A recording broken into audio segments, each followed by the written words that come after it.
பெஞ்சல் புயல் எதிரொலியாக சென்னை மெரினா கடற்கரை கடல் சீற்றத்துடன் காணப்படுகிறது.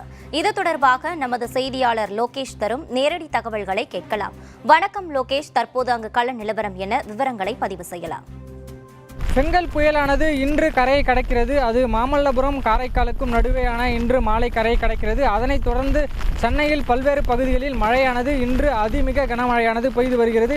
அந்த வகையில் நாம் இருக்கக்கூடிய மெரினா கடற்கரையில் இந்த பகுதிகளில் கரைக்கு முழங்கால் அளவுக்கு தண்ணீர் தேங்கும் அளவிற்கான இந்த மழைநீரால் இந்த பகுதியே பெரும் தண்ணீர் தேங்கும் நிலையாக உள்ளது.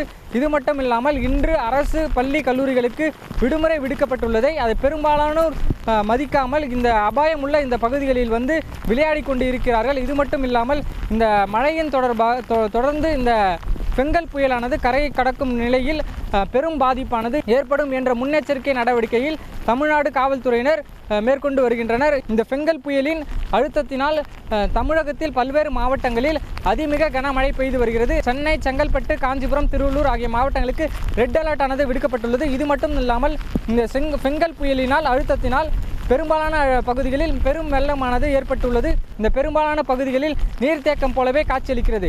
இந்த மெரினா கடற்கரையில் பொறுத்தவரை நாம் இருக்கக்கூடிய இடத்தில் இருந்து பார்த்தோம்னால் அந்த கடலின் சீற்றமானது நம் கண்ணுக்கே தெரியாத அளவிற்கான கடலின் சீற்றமானது ஏற்பட்டுள்ளது.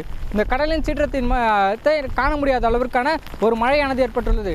கடலில் ஏற்படும் அந்த அலையினானது 7 அடி அளவிற்கு அந்த அலையினுடைய வேகம் உள்ளதாக இங்கு வாழும் மீனவர்கள் தெரிவித்திருக்கிறார்கள். இது மட்டும் இல்லாமல் இந்த பெங்கல் புயல் இன்று மாலை கரையை கடக்கும் என்று இந்திய வானிலை ஆய்வு மையம் தெரிவித்துள்ளது.